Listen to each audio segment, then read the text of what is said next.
Hindi maipinta ang mukha ni Captain Celine Morales habang nakatingin sa salamin ng elevator sa Valderrama Tower. Sanay siya sa suot na camouflage uniform, mabibigat na combat boots at bitbitang M4 carbine sa gitna ng operasyon sa Mindanao.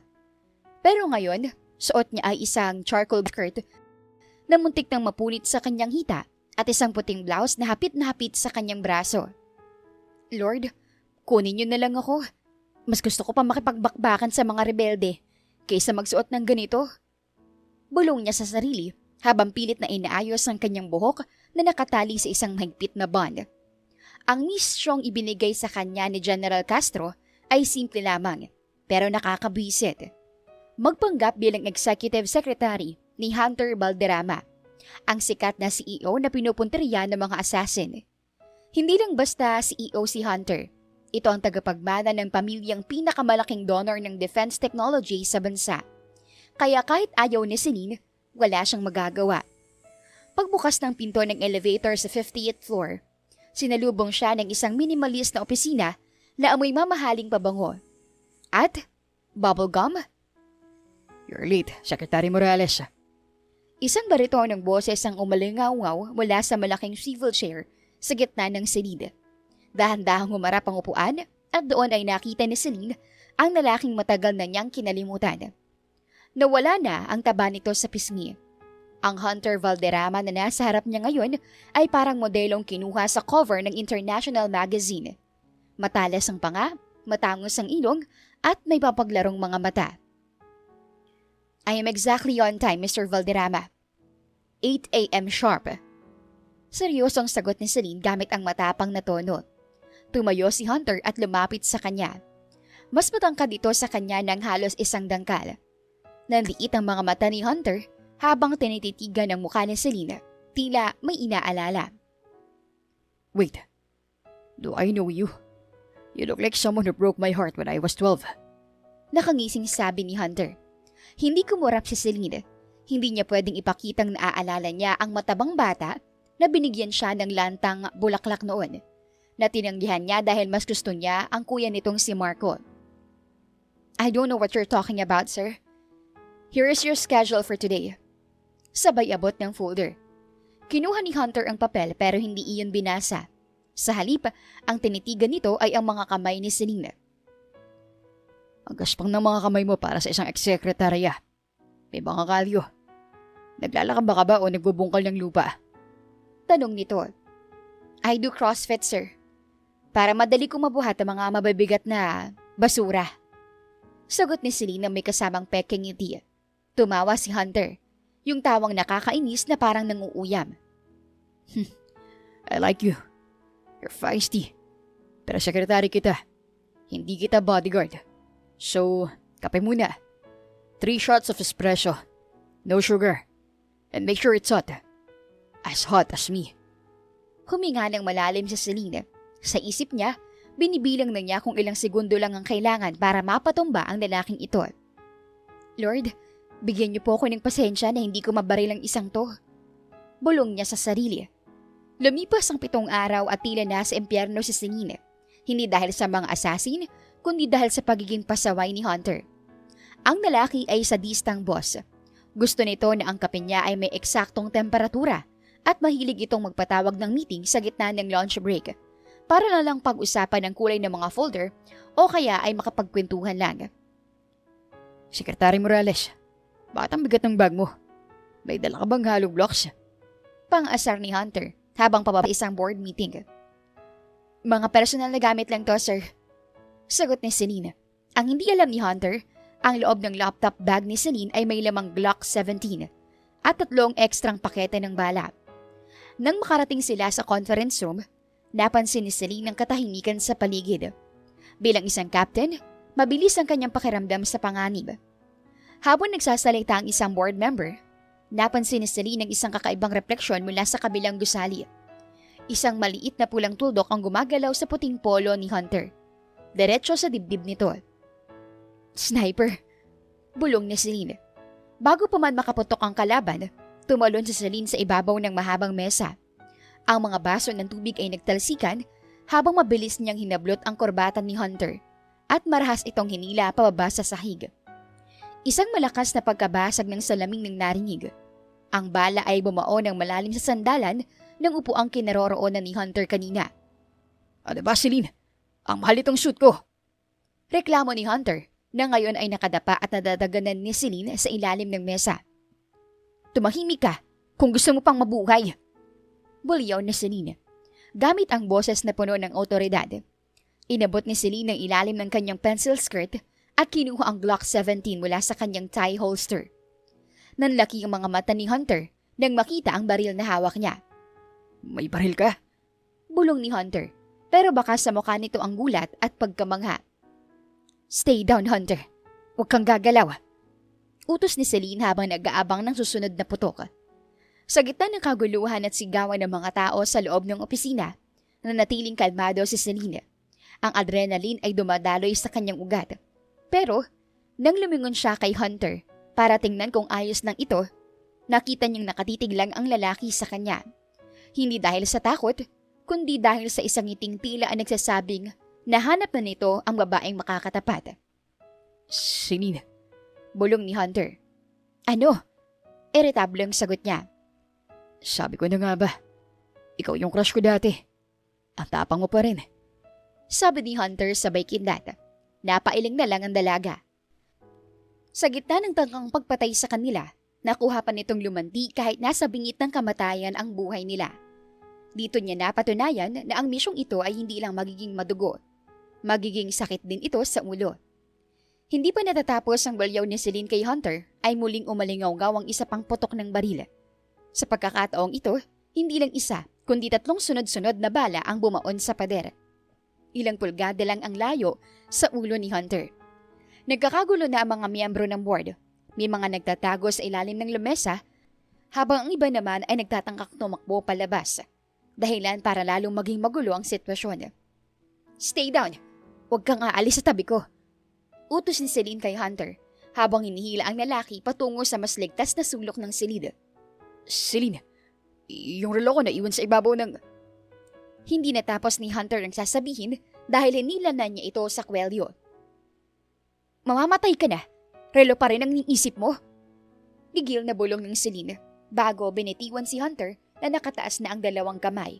Senyales na mananahimik na ito at susunod na sa kanya. Mabilis na sumilip si Celine sa basag na bintana.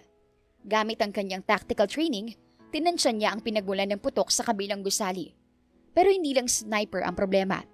Ang pinto ng conference room ay biglang bumukas ng malakas at pumasok ang 4 na lalaking nakamaskara at armado ng submachine guns. Target identified. Take the CEO. Sigaw ng isa sa mga pumasok. Dito na lumabas ang tunay na bagsik ni Captain Morales. Hindi na siya ang sekretaryang mahina kanina dahil ang babaeng nasa harapan ni Hunter ngayon ay handa nang pumatay para sa misyon. Sa isang mabilis na galaw, pinasabog ni Celine ang fire extinguisher sa gilid ng pinto gamit ang kanyang Glock 17. Ang makapal na puting usok ay bumalot sa Celine na nagbigay sa kanya ng pagkakataon upang makalis doon kasama si Hunter. What the? Narinig niyang mura ng isa sa mga gunman. Bago pa makabawi ang kalaban, parang aninong sumulpot si Celine sa harap ng unang lalaki. Sa halip na barilin agad, ginamit niya ang kanyang bilis. Isang molotong na sipa sa tuhod ang nagpaluhod sa kalaban. Kasunod ng isang malakas na siko sa panga na nagpatulog dito sa loob ng 1 segundo. Hindi siya tumigil. Inagaw niya ang baril nito at ginamit ang katawan ng lalaki bilang human shield habang pinapaulunan ng bala ang 2 pang kasama nito. Wisit! May escort siya! Bawi! Bawi! Siyon ng mga kalaban pero huli na. Isang tactical reload ang ginawa ni Celine. Mabilis at walang mintis. Sa gitna ng usok, nakita ng kanyang boss na parang sumasayaw siya sa gitna ng mga kalaban.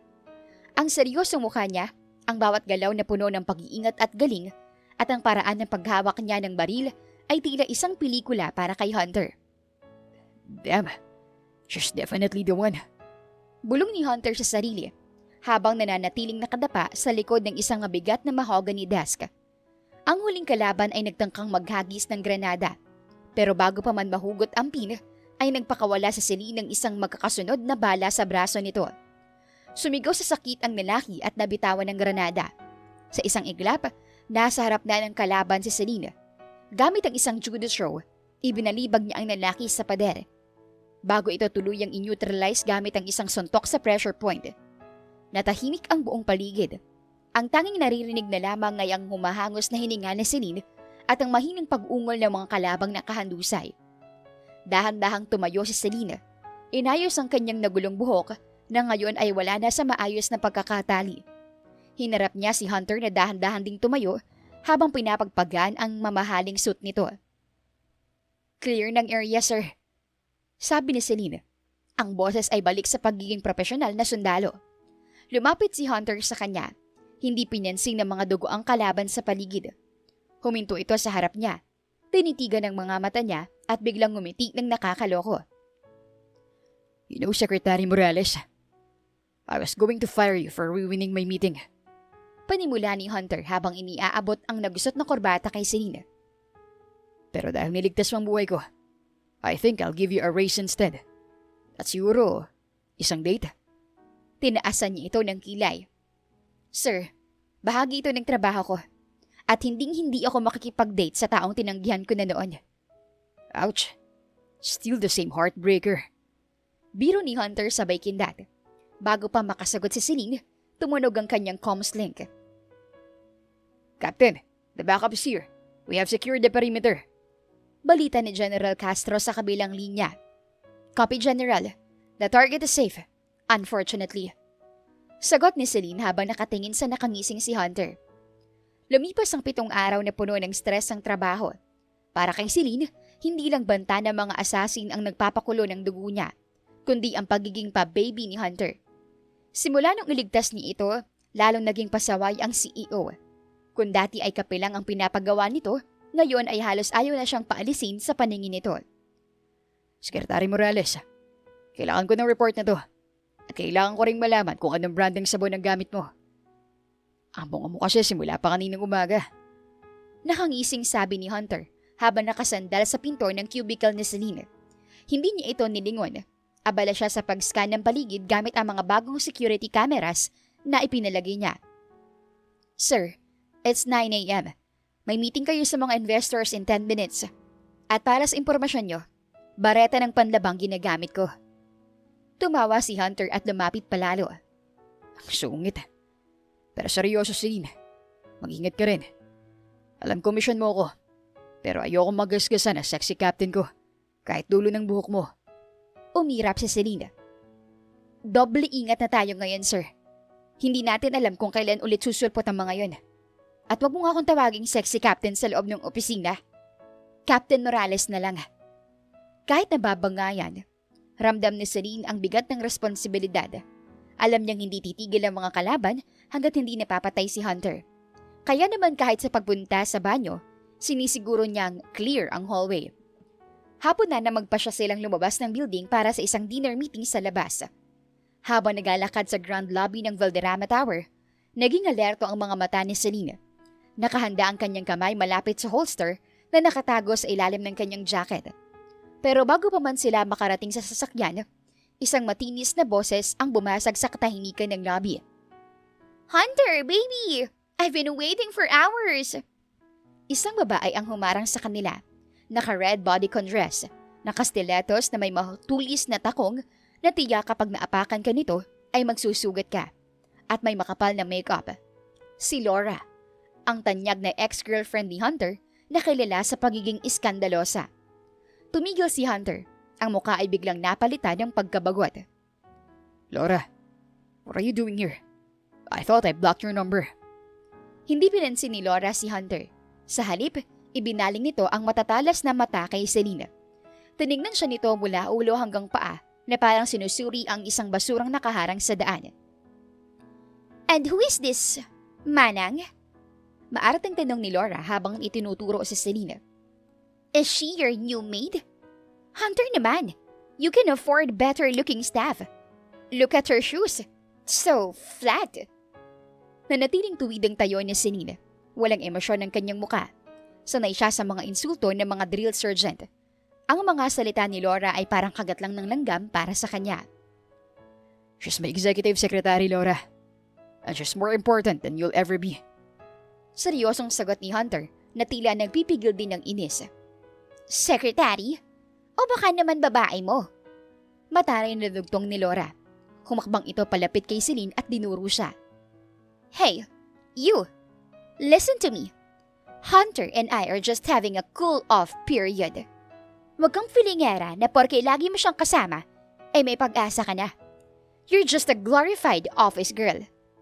Huminga ng malalim si Celine at tumingin ng diretso sa mga mata ni Laura. Miss, kung tapos ka na sa monologue mo, pwede bang tumabi ka? Nagtatrabaho kami. What did you say? Namula ang mukha ni Laura sa galit. Hindi siya sanay na hindi pinapatulan o kinakakatakutan. Do you know who I am? I can get you fired in one click. I don't care if you're the Queen of England. Kalmadong sagot ni Celine. Haharang-harang ka sa dinadaanan namin. You are a security risk. Tabi. You bitch! Akmang sasampalin ni Laura sa Celine, pero bago pa man dumapo ang palad nito, mabilis na nahuli ng dalaga ang braso ng babae. Hindi marahas ang pagkakahawak ni Celine, pero sapat na iyon para hindi makagalaw si Laura. Misa, wag mong subukan. Masakit akong manakit, lalo na kapag nagugutom ako. Bulong ni Celine na may kasamang malamig na titig na nagpatindig ng balahibo ni Laura. Celine, tama na yan. Let's go. Awat ni Hunter, bagaman bakas sa mukha nito ang pagpipigil ng tawa dahil sa itsura ni Laura na parang nakakita ng multo. Binitiwan ni Celine ang braso ni Laura at nagpatuloy sa paglalakad na parang walang nangyari. Sumunod si Hunter sa kanya, habang naiwan si Laura na nagtititili sa galit sa gitna ng lobby. Grabe ka, Captain. Akala ko ba bawal ang kumatol sa sibilyan? Biro ni Hunter habang sumasakay sila sa kotse. Hindi ko siya pinatulan. Inalis ko lang ang harang. Sagot ni Celine habang sinisipat ang side mirror para tingnan kung may sumusunod sa kanila. At sa susunod, ayusin mong taste mo sa babae, sir. Masyadong maingay. Nakakasira ng concentration. Napangiti si Hunter. Selos ka ba? Sir, may baril ako na pwede kong iputok sa'yo ngayon. Huwag mo akong itulad sa ex mo kung ayaw mong matulog sa trunk ng kotse. Banta ni Celine, pero sa loob-loob niya, may kaunting kurot siyang naramdaman nang makitang pag-aalala ni Hunter kanina nang pagbantaan niya ang dating kasintahan nito. Habang umaandar ang sasakyan palayo sa building, muling naghari ang katahimikan. Pero para kay Celine, alam niyang simula pa lang ito. Ang gulo sa labas ay madaling ayusin. Pero ang gulo sa loob ng puso niya, yun ang hindi niya alam kung paano dedepensahan. 4:00 na ng madaling araw nang tuluyang bumigay ang katawan ni Celine. Nakatulog siya sa tapat ng kanyang mga monitor. Ang kanyang ulo ay nakasandal sa matigas na lamesa habang suot pa rin ang kanyang paboritong kupas na t-shirt at maluwag na pajama na may print ng mga cartoon characters. Isang malayong imahe mula sa kinatatakutan ni Captain Morales. Biglang nabulabog ang katahimikan ng kanyang kwarto. Halos mahulog si Celine sa kanyang upuan habang mabilis na kinakapa ang kanyang cellphone. Nang makita ang pangalan sa screen, agad na rumehistro ang kaba sa kanyang dibdib. Hello, Hunter! Ano nangyayari? Sigaw ni Celine. Celine, please. Kailangan kita. Ngayon na. Dito sa bahay. Nagkakagulo na. Nangihinang boses ni Hunter sa kabilang linya bago biglang naputol ang tawag. Hindi na nag-isip si Celine. Hindi na siya nag-abala pang magpalit ng damit o magsuklay. Hinablot niya ang kanyang Glock 17. Isinuksok ito sa likod ng kanyang pajama at nabilis sa tumakbo pababa ng kanyang apartment. Buisit, Hunter! Sinasabi ko na nga ba? Hindi sila titigil. Bulong niya habang mabilis na pinapaandar ang kanyang luma pero mabilis na kotse. Pinaharurot ni Celine ang kanyang sasakyan sa kalsada. Kahit wala pang sikat ng araw, tila nakikipagkarera siya sa kamatayan. Ang kanyang isip ay puno ng masasamang senaryo. Baka napasok na ang mansyon, baka sugatan na si Hunter. O baka ito na ang huling misyon niya. Pagdating sa harap ng mansyon ni Hunter, hindi na siya nag-antay na bumukas ang gate. Tumalon siya sa bakod na may taas na 10 talampakan. Ang kanyang galaw ay kasing bilis ng isang ninja kahit nakatsinelas lang. Dahan-dahan siyang lumapit sa main door.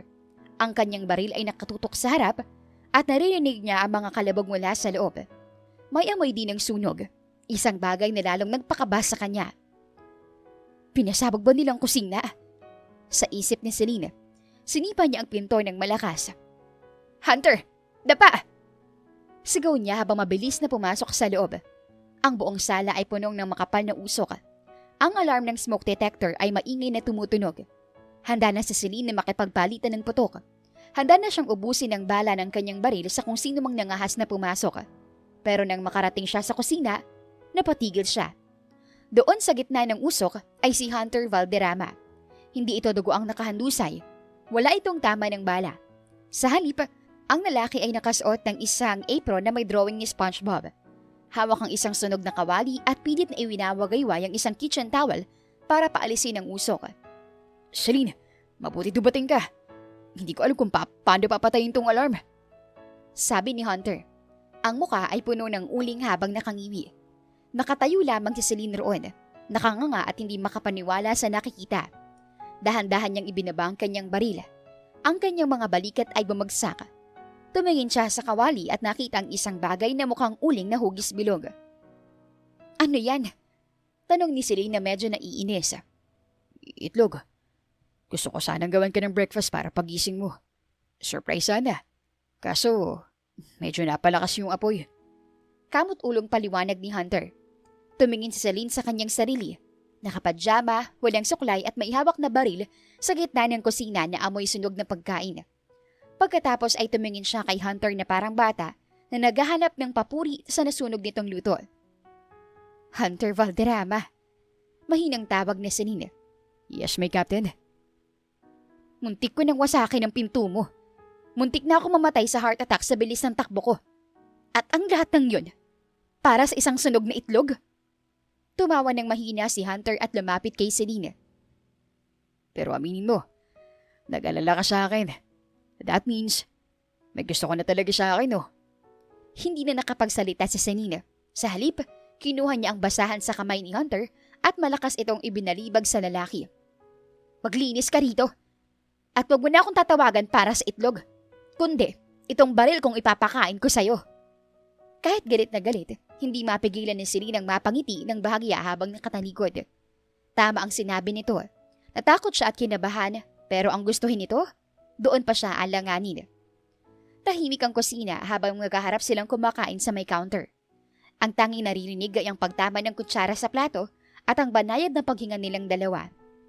Ang suot pa rin ni Celine ay ang kanyang cartoon pajamas, habang si Hunter naman ay tinanggal na ang apron pero may bakas pa rin ng uling sa dulo ng ilong.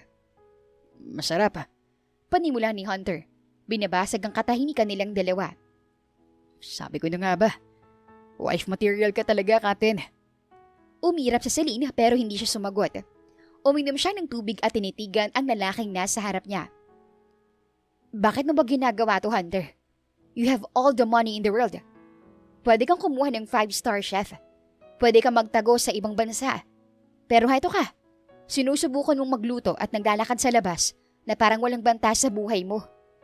Ibinaba ni Hunter ang kutsara nito. Nawala ang mapaglarong ngiti sa mga labi. Kasi hindi ko gustong mabuhay sa tao at Celine. My father built this empire para makatulong sa depensa ng bansa. Ngayon ako nang may hawak. Maraming naiinggit. Maraming gustong humarang sa mga bagong tech na dinedevelop namin para sa militar. Tumingin si Hunter ng diretso sa mga mata ni Celine. They want the codes, the patents, or simply, they want the Valderrama name gone. Pero ikaw, ba't ka naging sundalo? I mean, your dad owns one of the biggest logistics companies.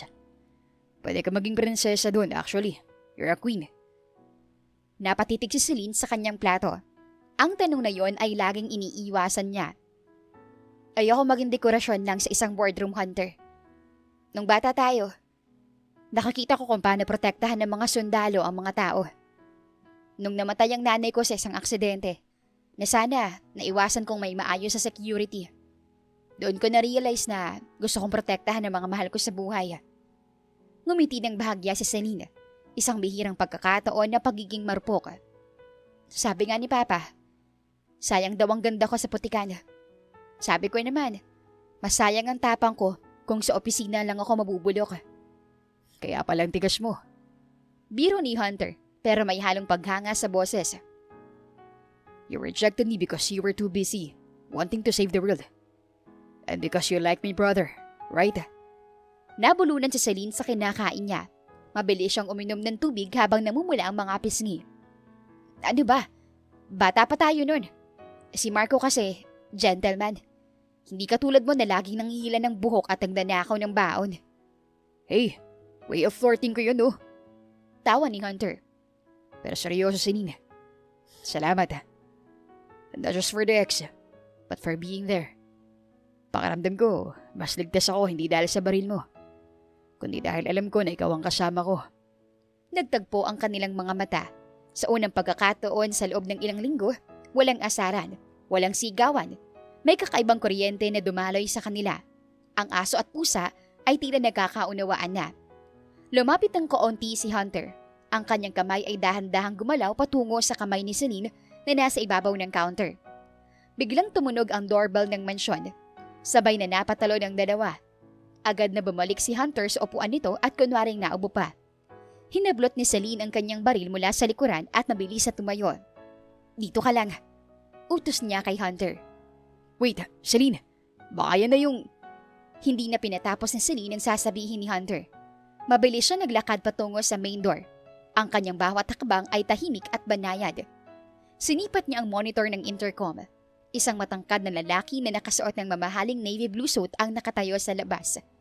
Malinis ang gupit nito, matikas ang tayo at may dalang isang bote ng wine. Nabitawan ni Celine ang hawak na baril, mabuti na lang at naka-safety nang makilala ang muka sa screen. Ang puso niya ay bigla na lamang kumabog ng sobrang bilis. Marco? Bulong niya. Bumukas ang pinto at pumasok ang lalaki. Hunter, I heard there was an accident. Naputo lang sasabihin ng lalaki nang makita si Celine na nakapajama at gulo-gulo ang buhok. Celine, is that you? Napalingon si Celine kay Hunter na ngayon ay nakatayo na rin sa likuran niya. May hawak na piraso ng sunog na itlog at may kakaibang tingin sa kanilang dalawa. Oh, great. Bulong ni Hunter. Ang tono ay puno ng selos at inis. The gentleman brother is here. Tumingin si Marco kay Celine. Pagkatapos ay sa hawak na baril nito. At sa huli, sa nakasimangot na si Hunter. Am I interrupting something intimate? Humarap si Celine kay Hunter. Pagkatapos ay kay Marco. At naramdaman niyang mas gusto na lang niyang makipagbakbakan sa isang buong batalyon kaysa harapin ang sitwasyong ito. Nagmamadaling pumasok si Celine sa guest room ni Hunter para mag-ayos. Hindi siya pwedeng humarap kay Marco na mukhang bagong gising. Nang lumabas siya, tila huminto naman ang mundo ni Hunter nang makita ang damit nito na suot niya ngayon. Nagmistulang duster tuloy ito sa kanya. Pero nawala din ang paghanga nang pumaling ang mata niya kay Marco kaya muling lumabi si Hunter. There she is. You look comfortable, Celine. Nakangiting sabi ni Marco habang tumatayo para salubungin siya. Pasensya ka na, Marco.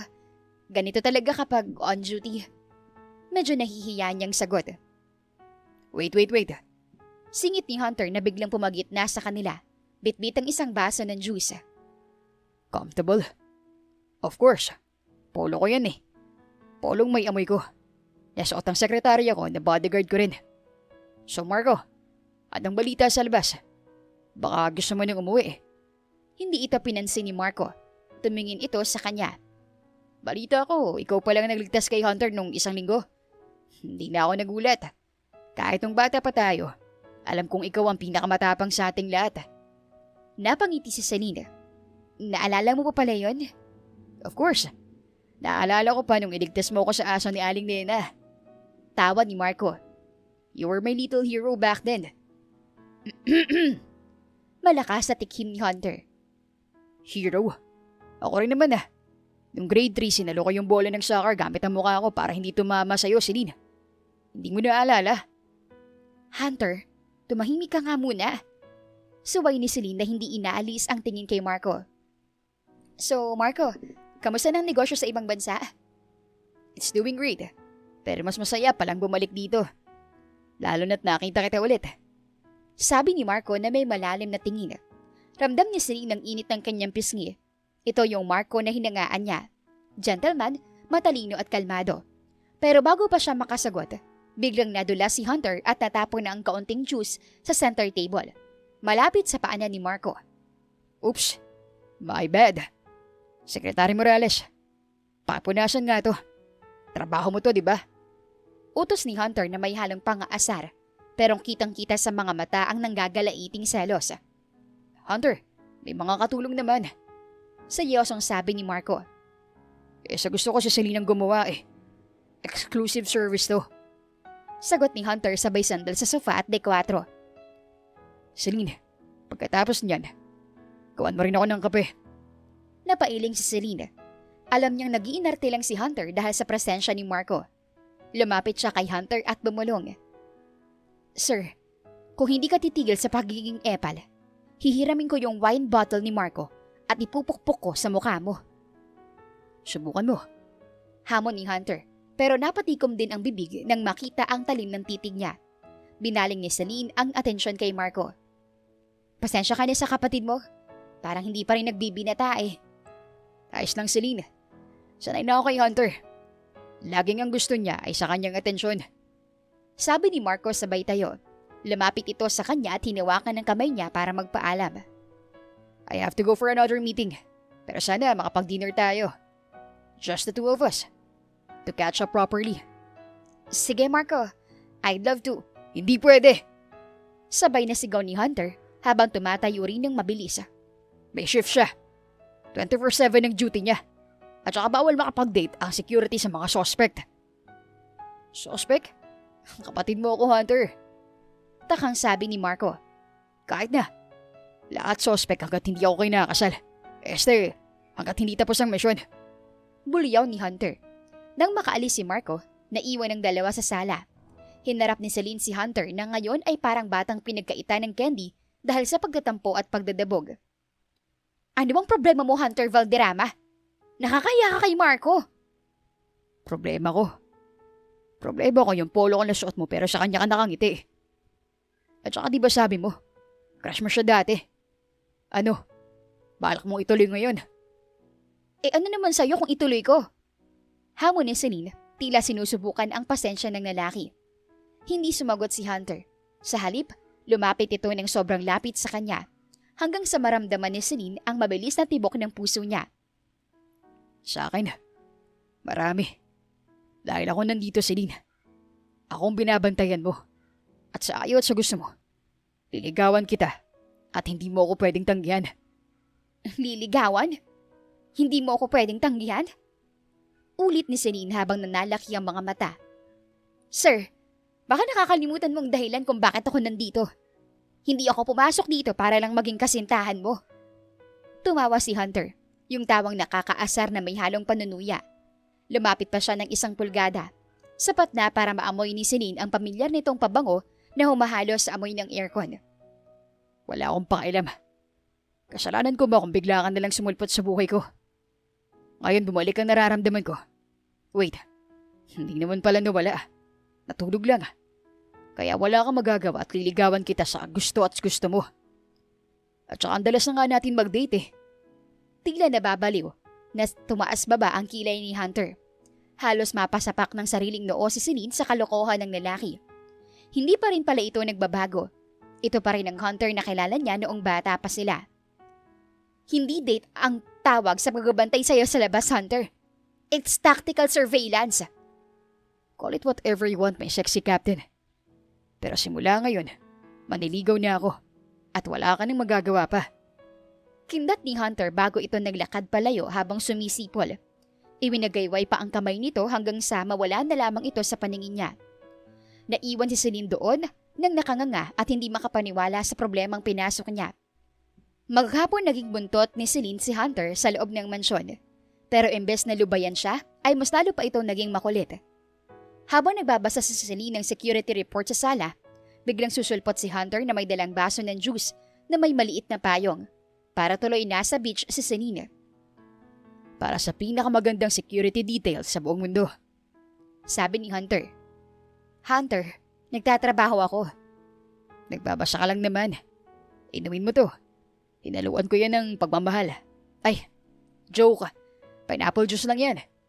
Sabay tawa ng loko. Inabot ni Celine ang baso at ininom ito sa isang lagukan para lang tumigil ang lalaki. Pero hindi doon natapos. Noong hapon, habang chinecheck niya ang mga perimeter sensor sa garden, nakita niya si Hunter na nakadungaw sa balkonahe. May hawak na megaphone. Attention everybody! Si Captain Celine Morales ay maganda! Sigaw nito na umalingaw sa buong subdivision. Hunter! Tumahimik ka nga! Sigaw ni Celine habang namumula ang buong mukha sa hiya. Papatayin talaga kita! Si, protective siya. Ayaw niyang may ibang makakarinig na maganda siya. Biro pa ni Hunter bago mabilisan nagtago sa loob ng kwarto. Dahil sa puyat mula sa magdamag na pagbabantay sa CCTV at sa pagod sa pakikipag-asaran kay Hunter, hindi na namalayan ni Celine na dinalaw siya ng antok. Nakaupo siya sa isang couch sa tapat ng main door. Yakap ang kanyang Glock 17 nang biglang pumikit ang kanyang mga mata. Nagising siya matapos ng isang oras dahil sa isang masamang panaginip. Agad siyang napatalon at hinanap ang kanyang target. Pero nang mahimasmasan, ay ibinabadi niya ang baril at napahilamos sa sariling mukha. Subalit, tumigil din iyon at naalala si Hunter. Hunter? Tawag niya. Pumunta siya sa kusina. Wala ito roon. Sa library ay wala rin. Sa kwarto nito, walang tao. Biglang dumaloy ang malamig na pawis sa mukha ni Celine. Ang kaba niya ay mas lalong tumindi. Hindi na siya halos mapakali. Security! Nasaan si Hunter? Sigaw niya sa kanyang radio. Captain, lumabas po si Sir Hunter kanina lang. Sabi niya sandali lang daw siya. Sagot ng isang guard mula sa gate. Ano? Bakit niyo pinayagan? Halos liparin ni Celine ang hallway patungo sa main door. Tanga ka ba, Hunter? May sniper sa labas! Akmang lalabas na siya nang biglang bumukas ang pinto. Pumasok si Hunter. Mukhang relax na relax. At ang mas malala, may dala itong isang malaking bouquet ng mga sariwang rosas at isang box ng paboritong donuts ni Celine. Surprise! I thought you'd like... Isang malakas na sampal sa braso ang natanggap ni Hunter mula sa dalaga. Hindi biro ang lakas niya. Halos mabitawan ni Hunter ang mga bulaklak. Ano bang nasa isip mo? Alam mong delikado. Alam mong may mga taong gustong pumatay sa'yo. Paano kung binarili ka sa labas? Paano kung hindi ka na nakabalik? Ano na lang ang gagawin ko? Natahimik si Hunter. Nakita niya ang panginginig ng mga kamay ni Celine. Lalo na ang pamumuo ng luha niya. Nakaramdam ng konsensya si Hunter at mga hawakan nito ang kamay niya nang tampalin niya ito. Celine, I just wanted to buy flowers. Kasi diba, liligawan kita? Mahinang sabi ng binata. Hindi ko kailangan ng bulaklak, Hunter. Ang kailangan ko, buhay ka. Hindi mo alam kung gaano kadelikadong buhay mo.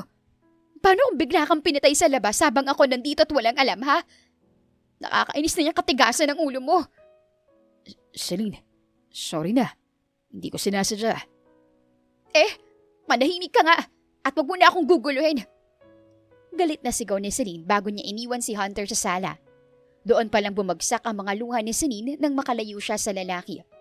Hindi niya maintindihan ang sarili niya. Ang takot na lumukob sa kanya nang malamang lumabas ito nang hindi siya kasama. Para bang mababaliw na siya. Kaya naman naisipan niyang magtungo sa garden. Sa dulo ng malawak na garden, napaupo si Celine sa isang bench. Doon lamang niya napagtanto. Hindi lamang trabaho ang dahilan kung bakit siya nagpanik. Nauuhulog na siya. At yung takot na yun ang pinakadelikadong kalaban na kailangan niyang harapin. Kinuha niya ang kanyang phone at edinaya lang kaisa-isang tao na alam niyang expert sa ganitong bagay. Ang kanyang tita baby, ang kapatid ng kanyang ama na isang retired beauty queen at certified kikay. Hello, tita baby. Oh, my favorite Amazon. Napatawag ka, darling. May napatumba ka na namang kriminal? O baka naman kailangan mo ng tips para magkaroon na ng Papa Ball? Sagot ng masiglang boses sa kabilang linya. Tita, bakit ganito? Naguguluhan na ako sa nararamdaman ko. Hindi ko maintindihan ang sarili ko, lalo na ngayong araw. Umalis siya nang hindi nagpapaalam. Paano kung napahamak siya? Tumawa ng malakas si Tita Baby. Ay anak, double dead na yan. You are in love, Celine. Welcome to the club ng mga marurupok para sa mga gwapong pasaway. Tita, hindi pwede. Sundalo ako. Siya, CEO. At saka ang kulit niya, tita. Sobrang kulit. Nakakaubos ng bait eh. Reklamo ni Celine habang pinaglalaroan ng damo gamit ang kanyang sapatos. Darling, listen to me.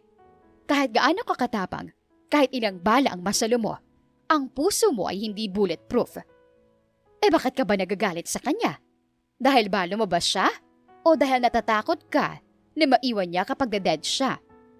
Ang tunay na patapang, hindi yun dahil sa marunong bumaril, kundi yung marunong umamin na kailangan din niya ng mag-aalaga sa kanya. Napatulala si Celine sa kawalan. Ang mga salita ng kanyang tita ay parang isa-isang nag-sink in sa isip niya. Sige na, Celine. Ibaba mo na yung pride mo at harapin mo yung lalaking gumugulo ng isipan mo. Huwag kang OA sa pagiging captain. Minsan maging babae ka rin. Bye, darling.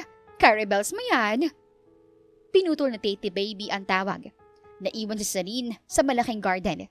Iniisip kung paano siya babalik sa loob at haharapin ang lalaking nagpapatibok ngayon ng puso niya.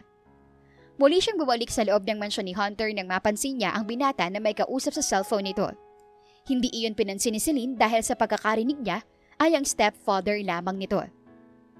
Isang linggo ang muling lumipas at pinanindigan talaga ni Hunter ang sinabi nitong panliligaw sa kanya. Araw-araw na lamang ay binibigyan siya nito ng bulaklak at pinapaibig. Minsan, naiinis na si Celine pero hindi nito maitago ang ngiti dahil ganito pala ang pakiramdam ng pag-ibig. Captain, Luke, may ginawa akong kanta para sa'yo. Gusto mo bang kantahin ko? Nakangising hirit ni Hunter habang naglalakad sila patungo sa isang mamahaling restaurant.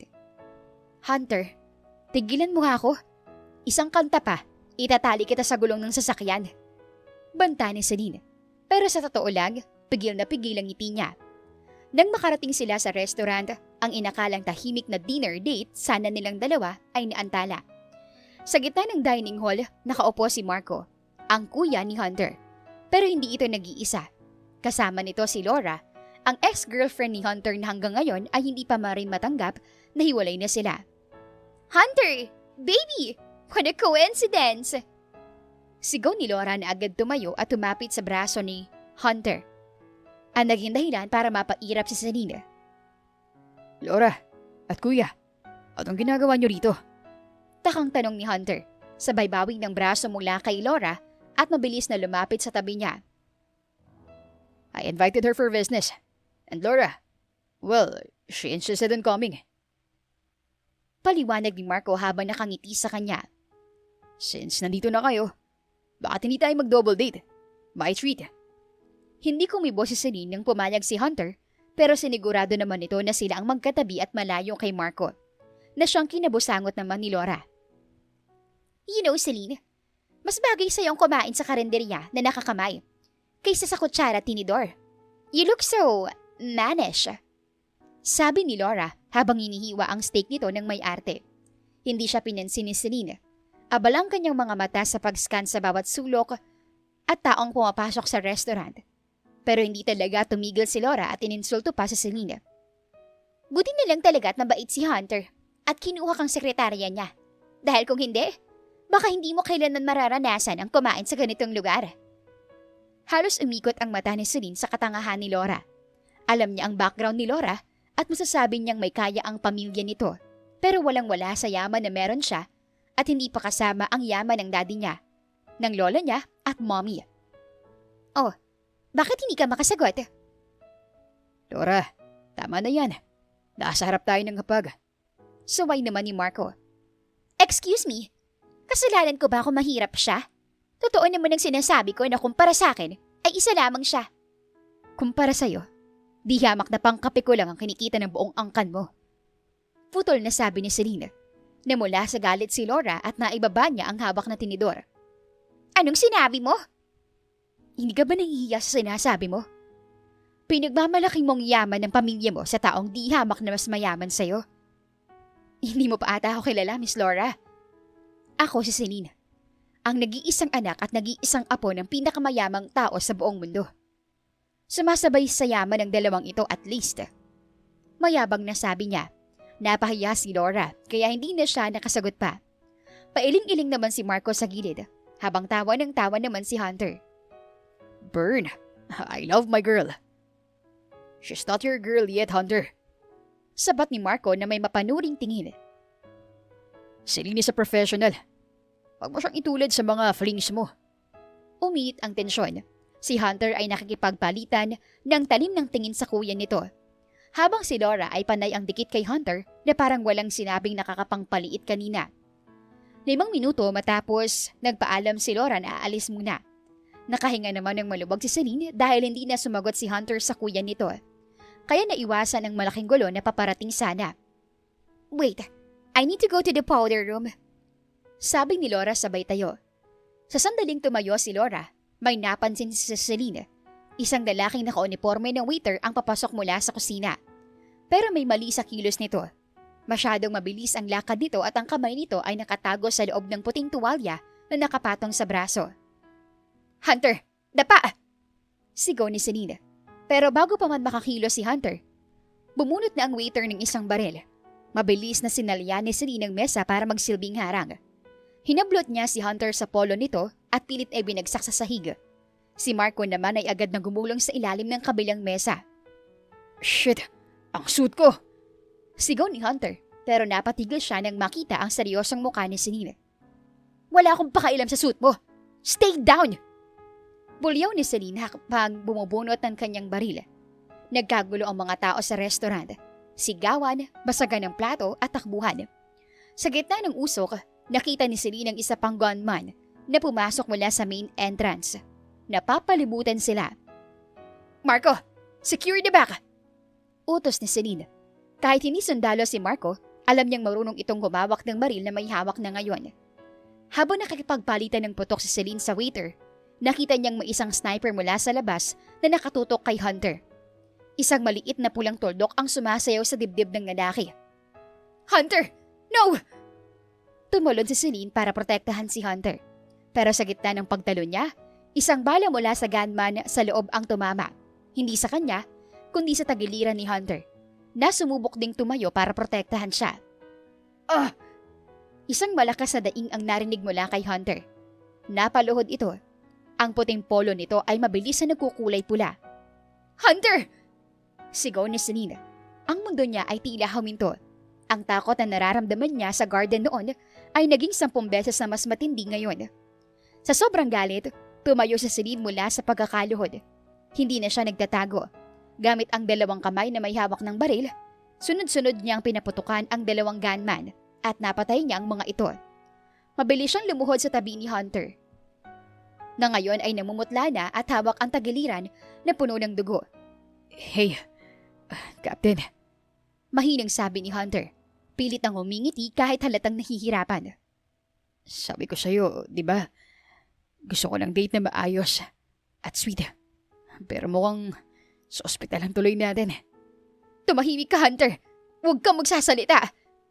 Bulyaw ni Celine, pero ang kanyang boses ay nanginginig sa takot. Inalis niya ang kanyang jacket at tatiniin ito sa sugat ni Hunter. "Marco, tumawag ka ng ambulance! Bilisan mo!" Si Marco ay mabilis na lumapit. Ang mukha nito ay puno na rin ng pag-aalala. "Hold on, brother. Don't you dare die on us." Tumingin si Celine kay Hunter at sa unang pagkakataon, nakita ng lahat ang mga luhang pumatak mula sa mga mata niya. "Huwag kang bibitaw, Hunter. Liligawan mo pa ako, di ba? Sabi mo, hindi ako pwedeng tumanggi. Kaya mabuhay kang buwisit ka." "Kailangan ko lang ng kiss para gumaling." Huling biro ni Hunter bago ito tuluyang nawala ng malay sa bisig ni Celine. Isang oras na rin simula nang madala si Hunter sa ospital at hanggang ngayon ay hindi pa rin lumalabas ang doktor sa loob ng OR dahil inaalis ang bala sa tagiliran ni Hunter. "Celine, uminom ka muna ng tubig."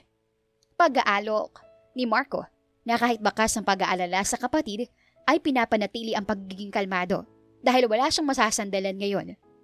Hindi siya sumagot. Nakatitig lang siya sa pulang ilaw ng OR. Napansin niya ang 2 lalaking naka-jacket na itim na pumasok sa dulo ng hallway. Hindi sila mukhang pasyente at talong hindi sila mukhang ordinaryong tao na napadaan lang. Ang kanilang mga mata ay hindi nakatingin sa sahig, kundi sa mga CCTV cameras at sa kanilalagyan nila. "Marco, we have company." Bulong ni Celine sabay turo sa 2 lalaki na may kausap na isang lalaki pa. Saktong lumabas ang doktor na hinihingal at pawisan. "The patient is stable for now, but the bullet grazed a major artery. We need to move him to intensive care but..." "No, Doc. We're moving him out of this hospital. Now! Putol ni Celine. What? He just got out of surgery. Delikado ang ilipat siya. Protesta ng doktor. Mas delikado kung mananatili siya rito. Mamamatay ang lahat ng tao sa palapag na to kapag nagsimula silang magpuputok. Seryosong sabi ni Celine. Marco, ihanda mong itim na SUV sa basement. Ako nang bahala sa stretcher ni Hunter. Habang itinutulak ni Celine ang stretcher ni Hunter, na puno pa ng mga tubo at dextrose, ay nakita niyang bumunot ng baril ang mga lalaki sa hallway. Nagpakawala sa Celine ng 2 putok ng bala para pigilan ang pagsugat ng mga ito habang mabilis silang pumasok sa elevator patungong basement. Pagdating sa ibaba, nandoon na si Marco. Handa na ang sasakyan nilang itim na SUV. Isakay niyo siya sa likod. Bilisan niyo. Sigaw ni Marco. Maingat pero mabilis na naisampa si Hunter sa loob ng sasakyan. Humarurot ang SUV palabas ng basement. Saktong paglabas ng 3 pang sasakyan ng mga kalaban na humahabol sa kanila. Habang mabilis na nagmamaneho si Marco sa gitna ng gabi, abala si Celine sa pagbabantay sa vital signs ni Hunter, habang paminsan-minsang sumisilip sa side mirror. Marco, something is wrong. Sabi ni Celine, ang noo ay nakakunot. Pangatlong liko na natin ito sa mga iskinita, pero nakasunod pa rin sila. Hindi ito basta-bastang tracking. Masyadong mabilis ang response time nila. Anong ibig mong sabihin? Tanong ni Marco habang umiiwas sa isang truck. May leak, Marco. O kaya naman, may tracker na nakatanim na hindi natin alam. Paano sa dinami-rami ng ospital sa lungsod? Nahanap nila tayo agad sa loob lang ng 30 minuto. Ani Celine, tumingin siya kay Hunter na walang malay. Hindi lang basta assassins ang mga to. Someone is feeding them real-time data. Napahigpit ang hawak ni Marco sa manibela. Sinasabi mo bang may traitor sa loob ng kumpanya? O sa unit nyo? Hindi ko pa alam. Pero sa ngayon, kailangan nating makapunta sa ligtas at tagong lugar. Doon, hindi sila makakapasok ng basta-basta. Biglang nag-vibrate ang phone ni Celine. Ang commander ng kanyang espesyal na unit ang tumawag. Captain Morales, report! Ang otoritibong boses ni General Castro ay umalingaw-ngaw sa loob ng sasakyan. General, the target has been hit. Tagiliran. He underwent emergency surgery. But we are currently in a high-speed pursuit. Moving him to a secure facility. Listen, Celine. We intercepted the communication. The hit on Hunter wasn't just about business patents. It's personal. And the people after him have access to high-level surveillance. Ipapadala kong backup sa coordination nyo. Pero babala, huwag kang magtitiwala kahit kanino ngayon. General, kamusta ang kondisyon ng intelligence natin? Bakit parang alam nilang bawat galaw namin? That is the problem. May nakapasok sa system natin, Celine. Protektahan mo si Hunter sa kahit anong paraan. Siya ang susi sa Project Aegis. Kapag namatay siya, babagsak ang National Defense Research natin. Napatitig si Celine kay Hunter. Project Aegis? Sir, akala ko ba personal na alitan lang to? It's bigger than you think, Captain. Stay alive. Out. Pinutol na ang tawag. Ibinaling ni Celine ang tingin kay Marco. Narinig mo yun? Hindi lang ito tungkol sa inyong dalawa. At ang mas masama, ang mga kalaban ay tila isang hakbang lagi sa atin. Celine, malapit na tayo sa secret hideout. Pero tingnan mo sa likod. Hindi na sila 3. 6 na sasakyan na nakasunod. Kinuha ni Celine ang kanyang huling bala at ikinarga sa baril. Marco, huwag kang hihinto kahit anong mangyari. Kapag nakarating tayo sa gate, ibangga mo kung kailangan. Akong bahala sa mga nasa likod. Tumingin muli siya kay Hunter. Hinawakan ang malamig na kamay nito. Laban lang, Hunter. Hindi ka pwedeng mamatay nang hindi mo pa naririnig ang sagot ko sa panliligaw mo. 4 na oras silang nakikipagpatintero sa kamatayan. Ang itim na SUV ay puro tama na ng bala. Basag ang salamin sa likod. At umuusok na ang makina. Nakapunta sila sa isang liblib na safe house sa itaas ng bundok. Pero bago pa man nila maibaba ang duguang si Hunter, narinig na nila ang dagundong ng mga sasakyang umaakyat sa zigzag na daan. Buisit! Paano? Paanong nahanap nila tayo rito? Sigaw ni Marco. Pinagpapawisan siya ng malapot. Ang kanyang mga kamay ay nanginginig habang hawak ang isang assault rifle. Nasa gilid na sila ng isang matarik na bangin. Wala nang ibang matatakbuhan. Celine, hindi na to normal. Masyadong tumpak ang bawat galaw nila. Hindi sumugot si Celine. Ang kanyang mga mata ay parang agila na nagmamasid sa paligid. May napansin siya sa bawat engkwentro nila kanina.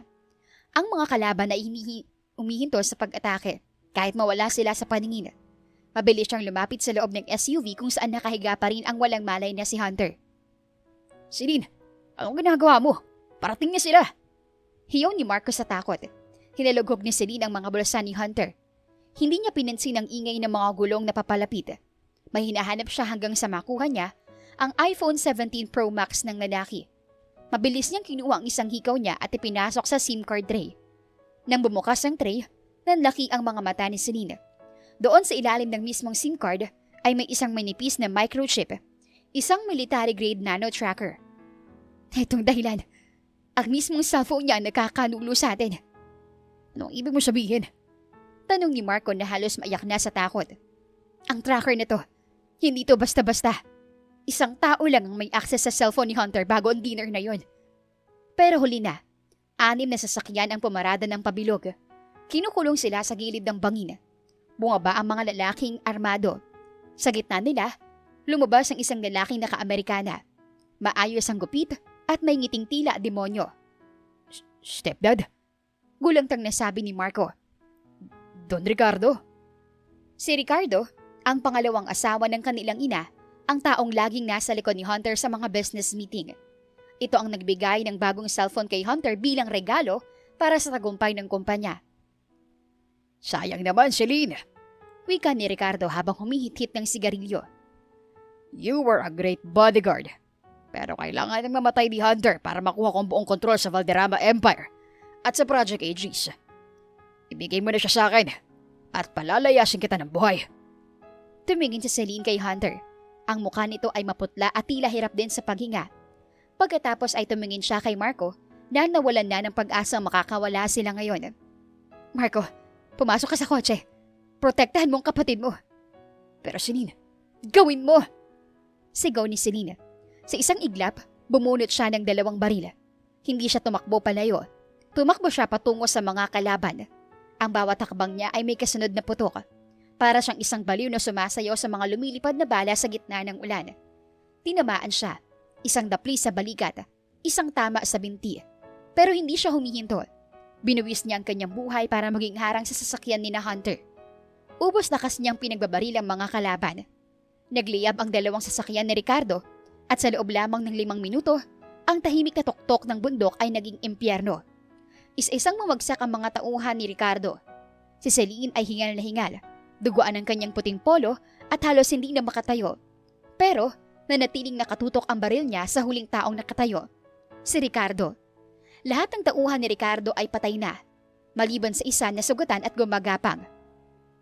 Talo ka na, kaya sumuko ka na lang. Ako, susuko. Isasama ko kayo sa impyerno. Tulog na, aking sinta. Kanta ng lalaki habang dahan-dahang binubunot ang isang grenada. Celine, tama na! Sigaw ni Marco mula sa SUV. Bago pa mabunot ni Ricardo ang ring ng granada, isang putok ang pinakawala ni Celine. Tinamaan si Ricardo sa tagiliran na naging dahilan ng pagbagsak nito. Pero yun ang akala nila dahil natanggal pa rin ni Ricardo ang ring ng granada at binitiwan iyon, kasabay ng pagbagsak ng matanda. Hindi na nagdalawang isip si Celine na lumapit at niyakap ang granada. Halos mamutla si Marco sa nakitang ginawa ni Celine. Celine! Ang huling sigaw na narinig niya mula kay Marco bago ang isang malakas na pagsabog. Isang buwan na ang nakalipas mula nang mangyari ang gabing iyon sa tuktok ng bangin. Para kay Marco, tila isang bangungot ang araw na iyon. Nang tumalon si Celine yakap ang granada, halos tumigil ang paghinga ni Marco. Isang malakas na pagsabog ang yumanig sa buong kabundukan. Kasabay nito ay ang pagliwanag ng langit. Hindi dahil sa pagsabog, kundi dahil sa makukulay na fireworks mula sa karatig bayan na nagdiriwang ng kanilang fiesta. Hindi sumabog ang granada na yakap na siling ng araw na iyon, kaya naman labis ang pasasalamat nilang lahat. Nanginginig ang mga tuhod ni Marco. Napaluhod siya sa damuhan habang nakatingin sa kawalan. Celine! Bulong niya. Ang luha ay tuluyang umagos. Akala niya ay nawala na ang babae. Ang akala niya ay namatay na ito. Sa unang pagkakataon, umagos ang mga luha niya dahil sa kagalakan. Ngayong araw ang araw na pinaka-importante kay Celine. Nakatayo si Celine sa harap ng isang malaking salamin sa kanyang silid. Pero ngayon, wala siyang suot na tactical vest, walang holster sa hita at walang baril na nakasaksak sa kanyang hita. Suot niya ang isang eleganteng emerald green cocktail dress na yumayakap sa kanyang kurba. Ang kanyang buhok na laging nakatali, ngayon ay naka-soft curls at bumabagsak sa kanyang balikat. Oh my God, darling! You look like a goddess! Hindi ko akalaing ang Amazon ng pamangkin ko ay may itinatagong ganitong kagandahan. Tili ni Tita Baby habang pumapasok sa kwarto. Tita, kinakabahan ako. Pag-amin ni Celine. Mas madali pang harapin ng 10 gunmen kaysa harapin ng pamilya ni Hunter. Ano ka ba? Caribels mo yon? Isipin mo na lang, misyon ito. Tawa ni Tita Baby habang nilalagyan ng kaunting blush on si Celine. 2 araw matapos ang gulo, nagising si Hunter sa ospital. Ang unang bumungad sa kanya ay ang mukha ni Celine na puno ng benda, pero punong-puno ng pag-aalala habang lumuluha. Galit na galit si Hunter nang malaman ng totoo, lalo na sa kalagayan ni Celine, pero ang mas nagpatulala sa kanya ay ang matamis na oo ni Celine sa kanya. At ngayon, 3 linggo na silang magkasintahan. Nang dumating sila sa mansyon ng mga Valderrama, agad na bumukas ang pinto. Iniluwan nito si Hunter na bagaman may kaunting ika-ika pa sa paglalakad dahil sa sugat sa tagiliran. Wow! Tanging nasabi ni Hunter nang makita si Celine. Captain ko, sigurado ka bang hindi mo ko aarestuhin? Kasi ninakaw mo na naman ang puso ko eh. Hunter, isa pang corny na banat, iiwan kita rito. Banat ni Celine, pero ang ngiti sa kanyang mga labi ay hindi maalis. Sa loob ng dining room, naghihintay ang pamilya ni Hunter. Naroon si Marco, na ngayon ay nakangiti na tila nakarecover na sa trauma. At ang inang si Doña Elena. Nakakulong na si Ricardo. Ang traidor na stepdad, hiwalay na kasi ang ina at ama ni Hunter. Subalit paayos naman ang relasyon ng mga ito para kina Marco at Hunter. Subalit nagalit din talaga ang daddy nila sa ginawa ng stepdad, kaya ito nang nag-asikaso ng lahat.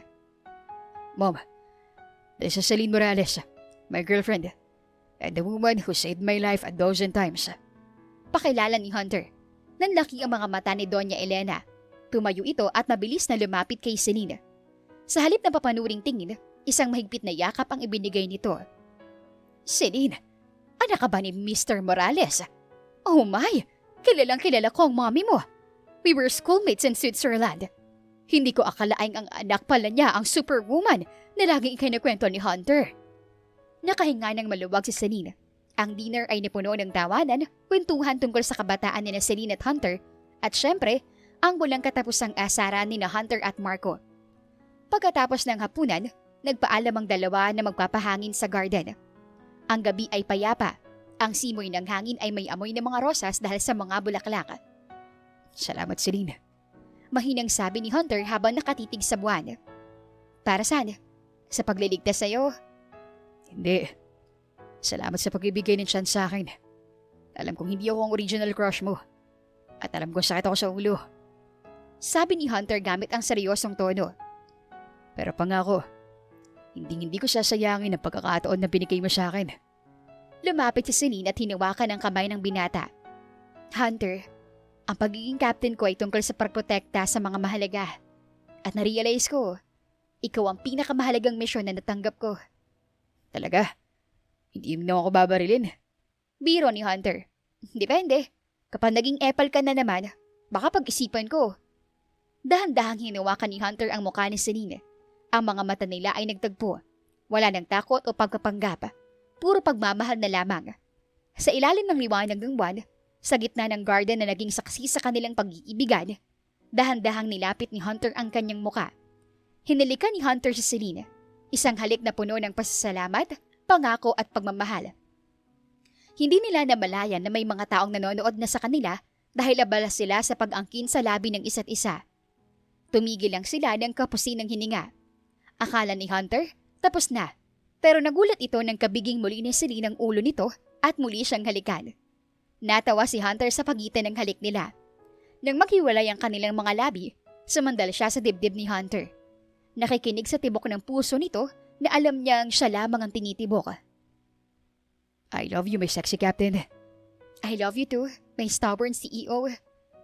So, Captain, Bulong ni Hunter habang inahaplos ang buhok ni Celine. ano nagsusunod na misyon natin? Ngumiti si Celine at tumingala sa kanya. Ang susunod na misyon? Siguraduhin na hindi masusunog ang niluluto mong itlog bukas ng umaga. Grabe ka naman sa akin, mahal. Paano kung sabihin ko sa'yo na sinadya ko yun para puntahan mo ako dahil miss na kita? Oh, talaga? Ganun mo ako kamahal? Oo naman. Hindi nga kita makalimutan, hindi ba? Paano kung Mas lalo pa itong yumakap kay Celine. Ano yun, mister? paano kung magsaba na tayo at pakasalan na kita? Baliw. 3 linggo pa lang tayo tapos gusto mo na akong ibahay. Ganun mo ba ako kamahal, mister? Mahal na mahal. Kaya magkasama na tayo. Ngayon din. Ani Hunter bago hinila patayo si Celine. Naghahabulan sila sa garden. Ang tawa at sigawan nila ang maririnig roon. Habang ang pamilya ni Hunter ay nakatayo sa may veranda at pinagmamasdan ang dalawa. Napako ang mga mata ng ina ni Hunter sa isa pa nitong anak na si Marco. Ikaw anak, kailan mo ko balak bigyan ng apo? Mom, hindi pa itong tamang panahon. Sabi ni Marco. Kailan anak? Kapag nakilala ko na yung babaeng kagaya mo, Mom. Kaya naman nayaan mo kung hanapin siya, okay? Lambing ni Marco sa ina. Anak naman. Alam ko ang mga tingin mo sa dalawa. Pagbigyan mo na ang kapatid ko at siya din ang mahal ni Celine. Sabi ng ginang. Mom, mahal ko si Hunter at kahit pasaway siya. Hindi ako ganun kasamang tao para sirain sila dahil alam kong lamang sa mahal ko si Celine. Marunong ako umatras, Mommy. Kapag alam kong hindi akong pinili. Saad ni Marco bago muling tumingin sa dalawang taong mahalaga sa kanya. Napangiti na lamang siya at ang ngiting iyon ay walang halong selos o lungkot dahil masaya siya na nagkatuluyan na sa wakas ang dalawa. Wakas.